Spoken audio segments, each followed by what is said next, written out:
Up here. A friend of the devil is a friend of mine. And it's not a title that I came up with, okay? As you can tell, that image is from a band called who? The Grateful Dead, all right.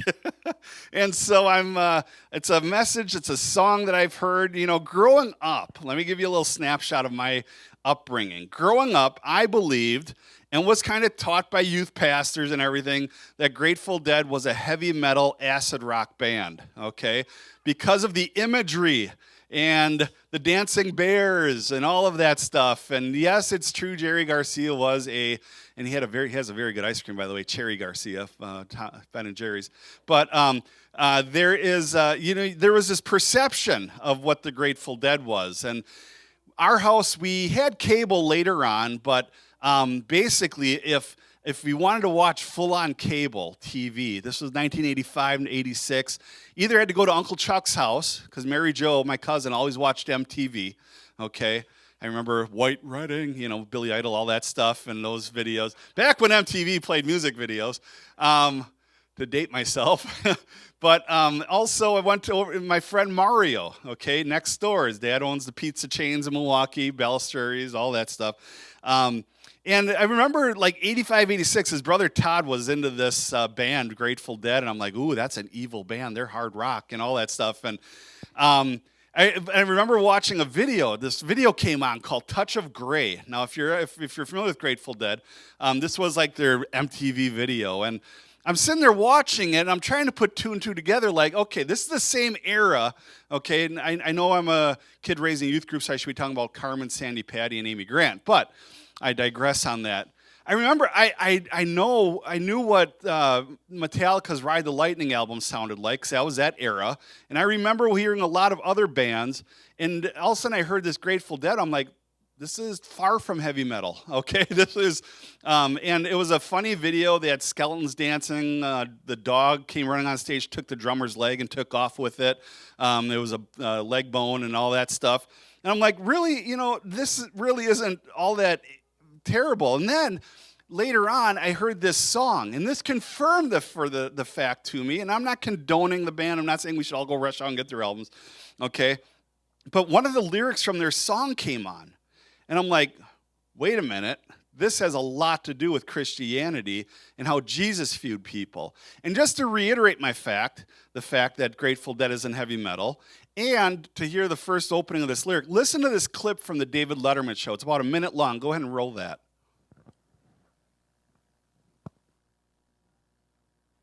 I was trailed by 20 pounds. Didn't get to sleep that night till the morning came around. Set out running, but I take my time. Friend of the devil is a friend of mine. I get home before daylight, just might get some sleep tonight.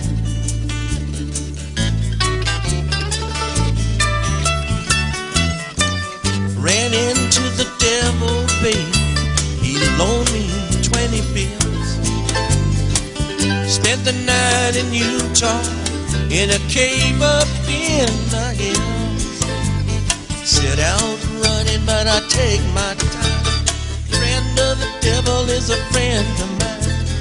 I get home before daylight, just might get some sleep tonight.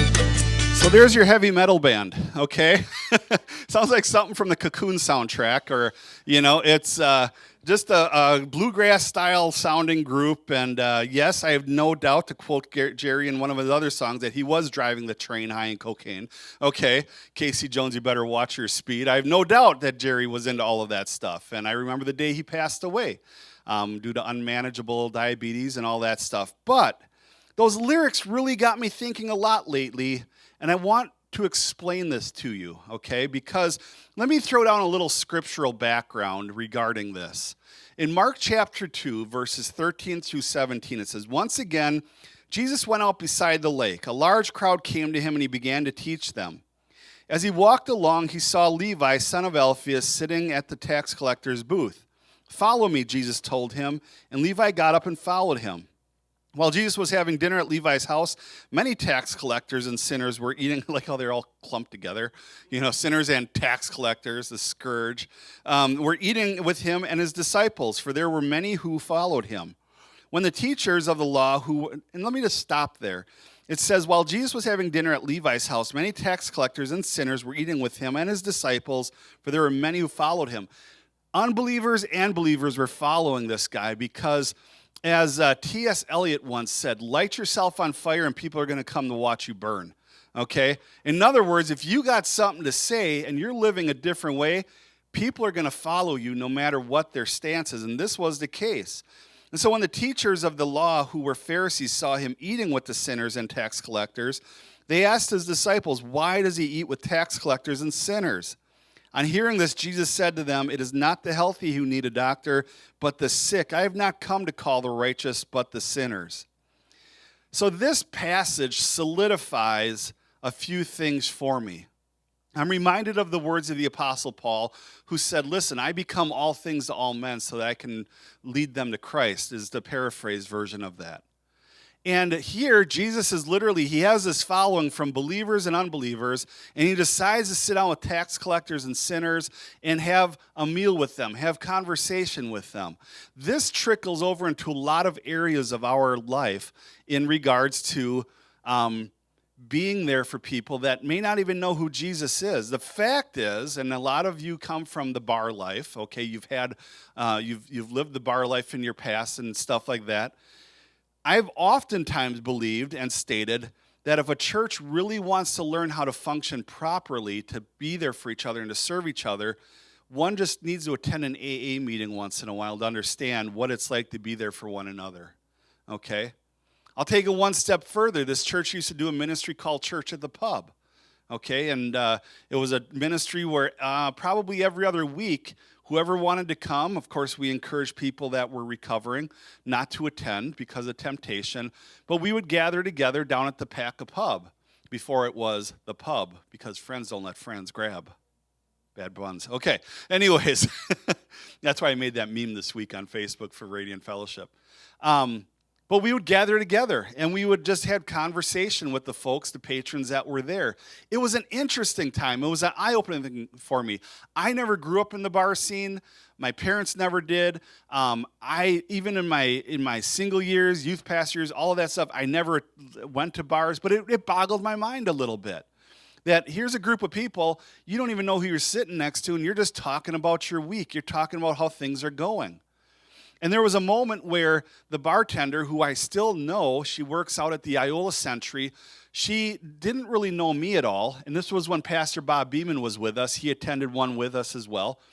And the bartender said, hey, here's something we're going to do tonight. It was a cold winter night. She goes, let's go around the bar. Everybody introduce yourself and what you do.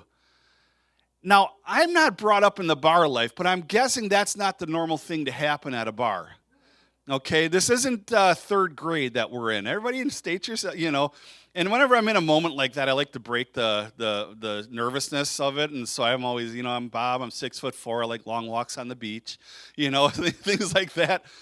But I'm like, no way is this happening right now. We try to fly incognito, and now this lady just threw down the gauntlet that we're going to go around. So we had a City Works person, we had different foundry workers, and they got to me, and I said, I'm Bob Adams, I'm the pastor at Radiant Fellowship Church.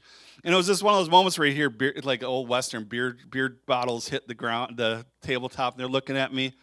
And this was after we were there for a while, and this guy from the other side of the table, there's a lady that works in the city office, her name is Barb, and her boyfriend sets down the beer, and he stands up. Well, he goes, well, I just want it to be known tonight that this is the coolest blanking pastor I ever drank with. It was amazing. It was a moment that I will never forget. He was probably relaxed at this point, okay? But it just reiterated the fact that this is where we need to be. So much so, the Assemblies of God did a write-up in their national magazine regarding this ministry that we had called the Church at the Pub. We didn't go there to preach. We didn't go there to sing songs and have a kumbaya moment. We just went there to hang out with people. In fact, at Christmas time, so many people we gave out gift cards for Quick Trip to all of the patrons there just because. It was something that people wanted to get behind. Maybe down the road we'll restart it, who knows? But it reiterated the fact to me that this message has everything to do with how Christians ought to live. That we need to look at people and say, you know what, the devil is real. The devil the Bible says, roams around like a lion seeking whom he can devour. And a lot of people, quote unquote, whether they know it or not, are a friend of the devil. And Jesus looked at that scenario, and I look at that scenario and say, yeah, Jerry, you got it right on this one. A friend of the devil is a friend of mine. You see, Jesus did not live up to the perception the Pharisees had. He didn't. They wanted to view Jesus one way when he was in fact different. They couldn't get him on keeping the Sabbath, which they tried to in this story we read about.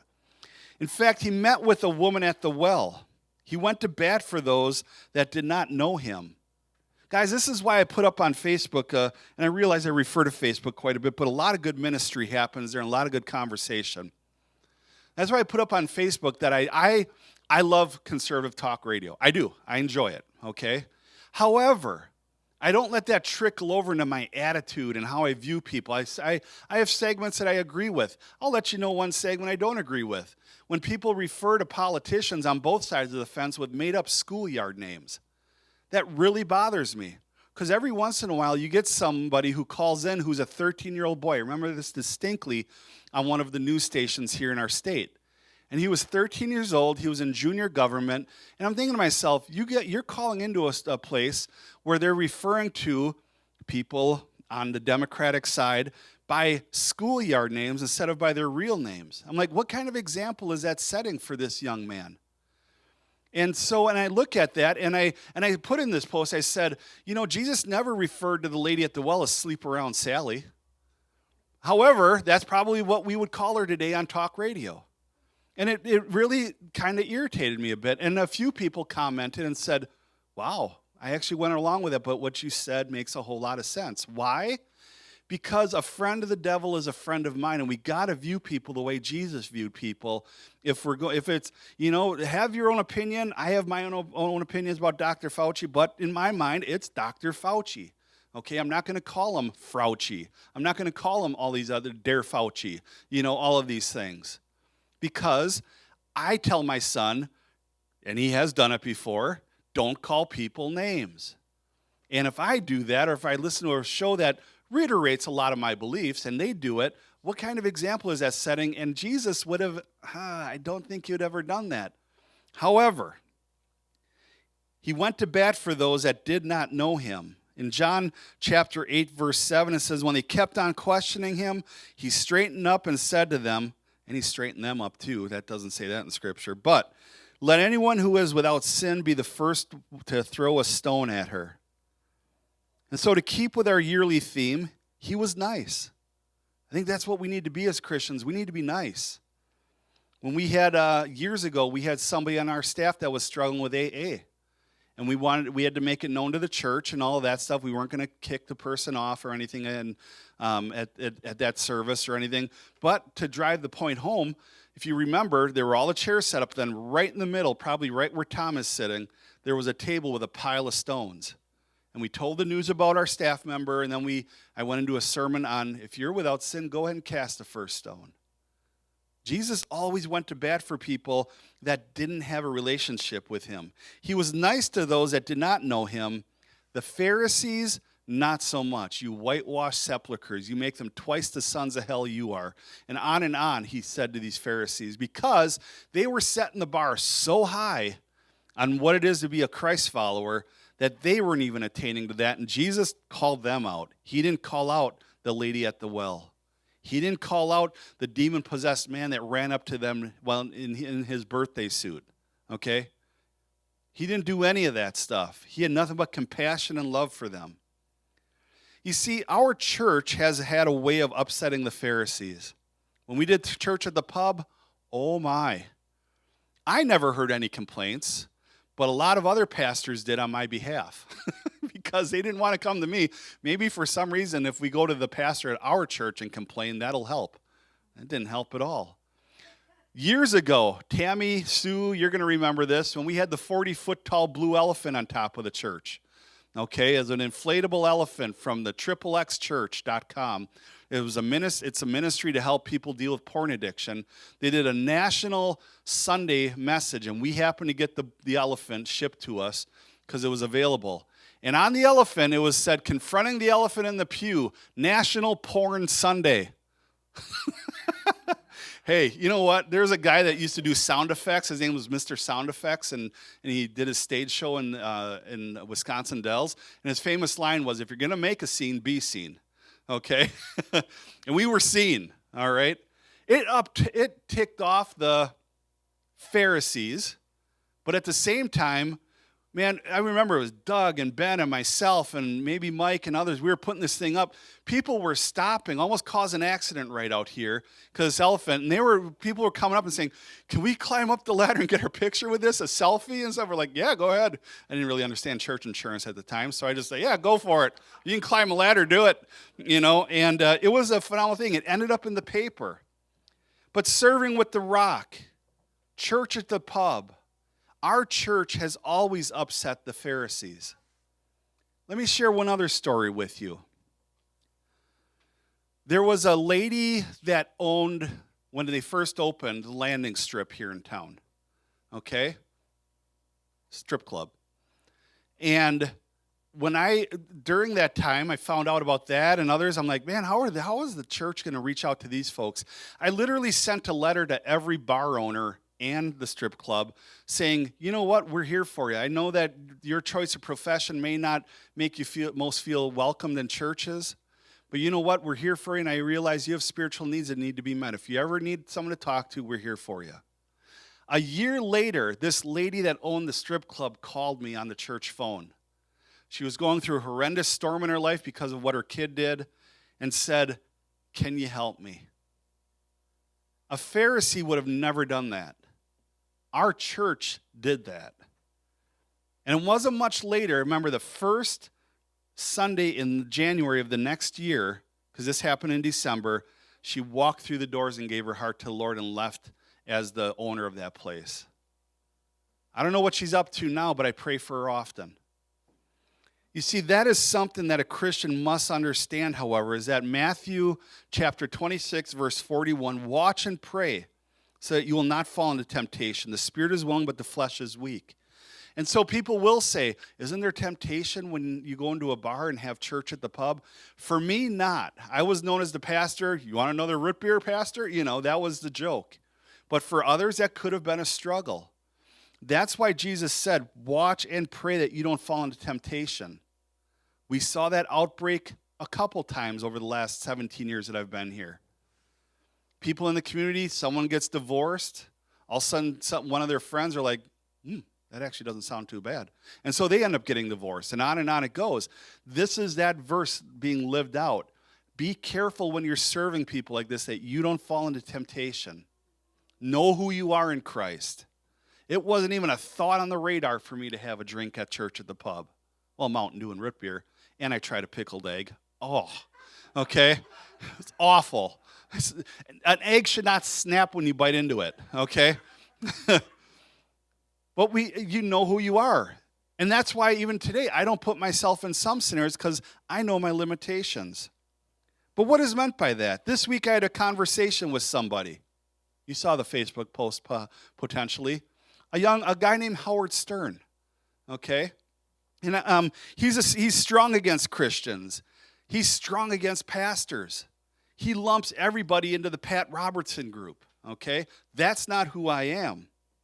And like you see, like many of you, I'm against, and now I'm going to get a little political here, okay? I'm going to get on that topic that we're talking about. I'm against mandated vaccination, okay?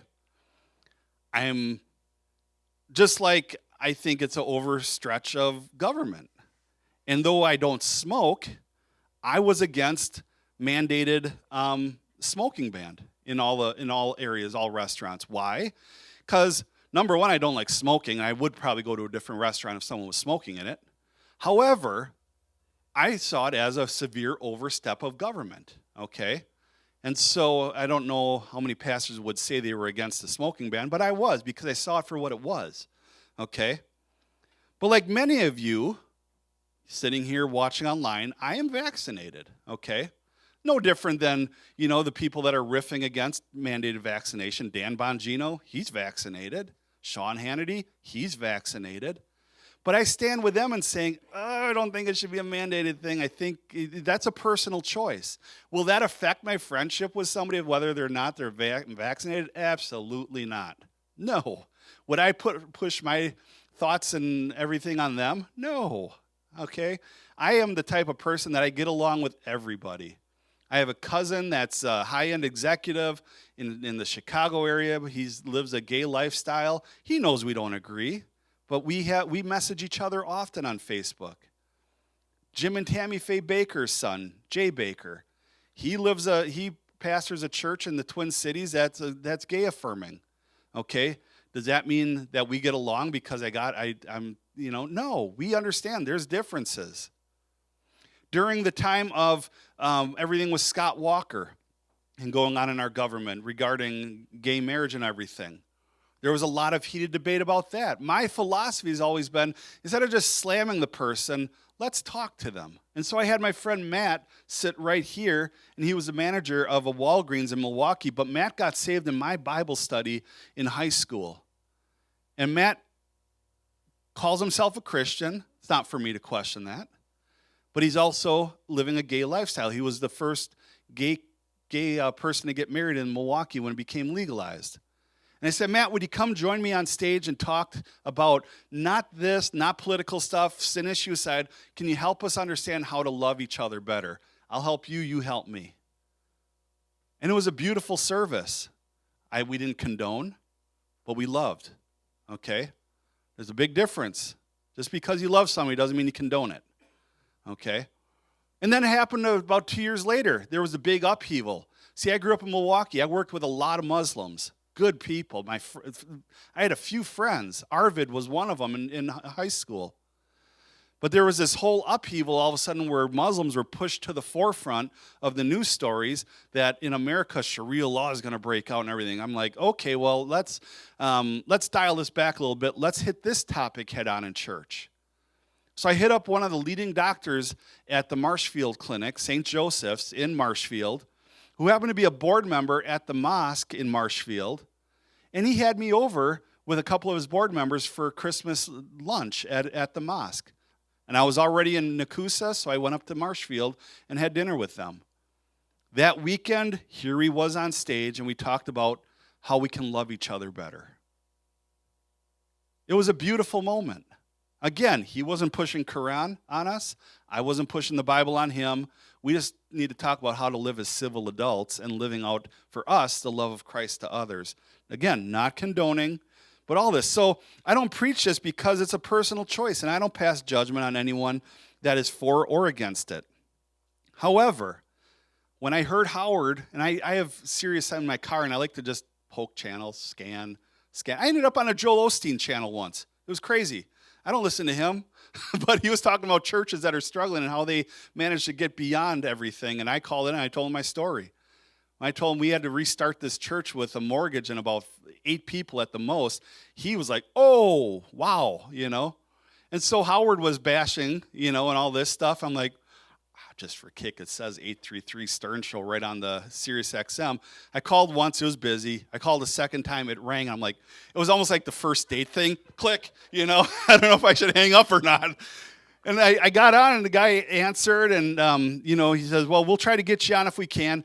Literally, next call, Bob from Milwaukee. I'm like, oh, no. I don't know much about this guy, but I know if you call Rush, what do you say? What are the first words you say to Rush Limbaugh? Mega dittos, okay? You call Howard, hey now, and I got in and I said that, and all of a sudden they echo it back to you, and it was amazing. Don't walk out on this sound clip. I'm going to play it for you. I had to do a lot of editing to it, okay? Okay, but listen to this, and I'm going to go over a little bit about what went on here. So that's going on. Let's go to Bob. Bob in Wisconsin is out there. Yeah, what Bob. we haven't talked about is Dexter. Wait a minute for a second. Hey, Bob.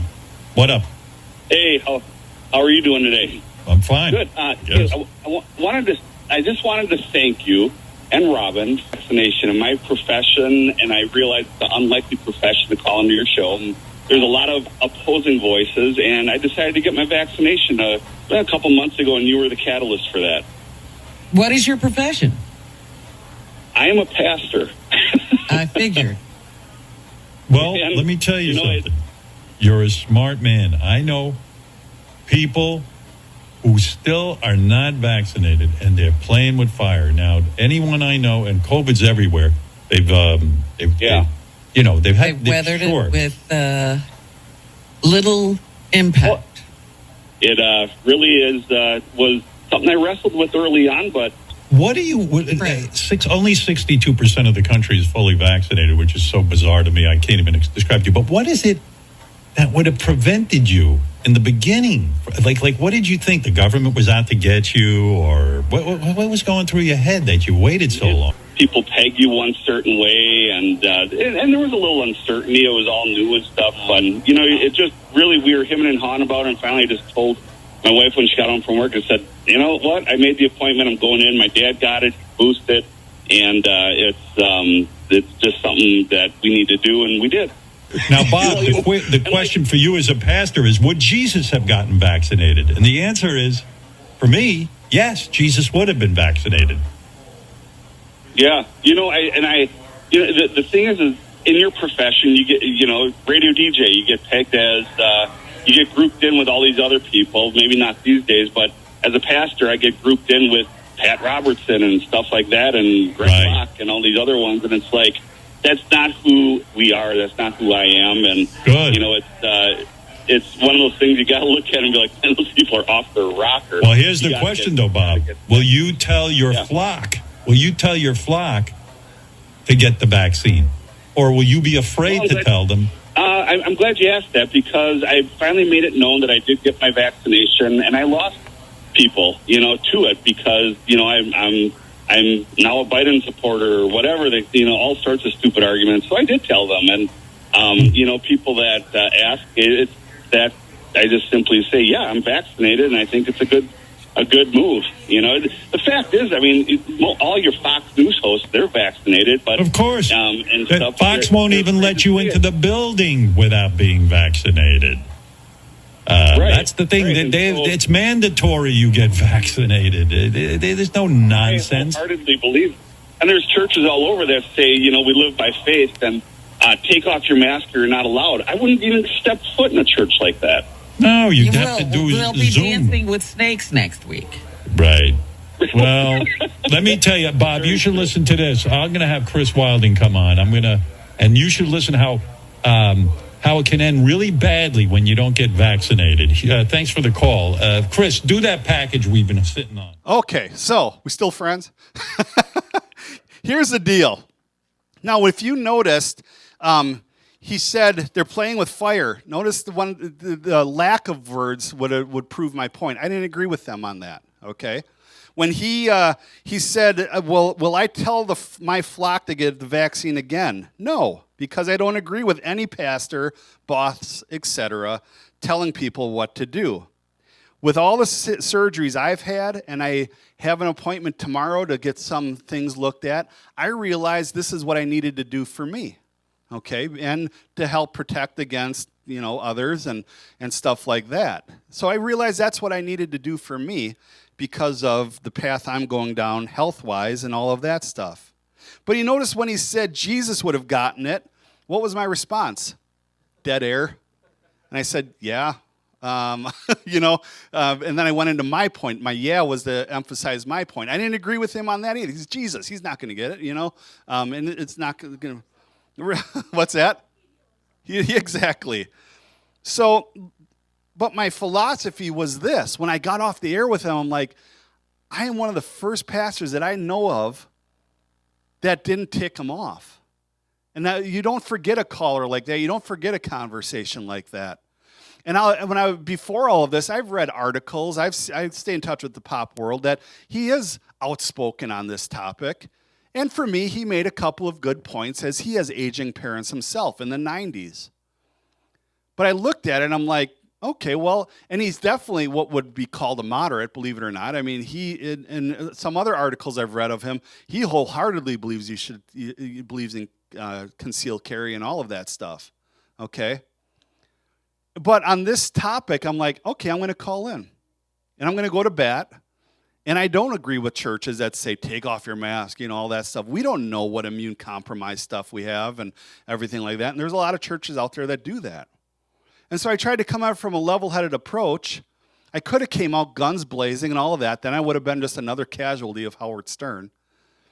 However, at the same time, maybe through that conversation, the Holy Spirit planted a seed in that man's life. That's not for me to say. I could say no. I could say yes. I'm quite sure that the person that shared the gospel with Billy Graham's family, a farmer down the road, had no idea the ramifications that were going to come from that. But, hey, it's for me to hope. I believe in the power of prayer, and maybe, just maybe, something could change. If nothing else, there are other Christians out there saying, thank you for defending us in that conversation. Now, why did I do that? Because it's okay to upset the Pharisees. These are people that tell you how to live or expect you to live a certain way. But you know what? The Pharisees don't lift a finger. They would rather point out everything. They are quick to judge but slow to serve. I've learned over the years that many want a church to look and function a certain way, but they won't lift a finger to help. We need more outreach. We need to do this, but yet they will not help with anything. And for me, outreach is not having a potluck, okay? Outreach is not adding another program to the repertoire here at Radiant Fellowship. Outreach, on a personal level, is doing that kind of stuff. Outreach to me on a personal level is sending a letter to the strip club. Outreach to me as a church is doing back-to-school outreach, serving with the rock and all that. That's what a Christian is called to do. If we're just going to be a person that sits back and points their finger, I wish our church, that church, this church should do that or that, you're a Pharisee. I'm a Pharisee at that point. Many non-believers might say they are a friend of the devil, but we know that if you are not living for God, then you are living for the devil. And so it's our job to plant the seed and let the Holy Spirit do its work on them. This is why I called into the Howard Stern show. This is why we do what we do as a church. Because the church world has written him off as the devil. But you know what? What did Jerry Garcia say? A friend of the devil is a friend of mine. And by gosh, if a guy from Wapaka can call in and make a little bit of a statement, for a pastor to get through a conversation with Howard without getting completely slammed, in fact, being complimented, I consider that a win. And that's a seed planted. It's up to the Holy Spirit. I can pray for the guy, and we'll see where that goes. So let's have the worship team come back up this morning.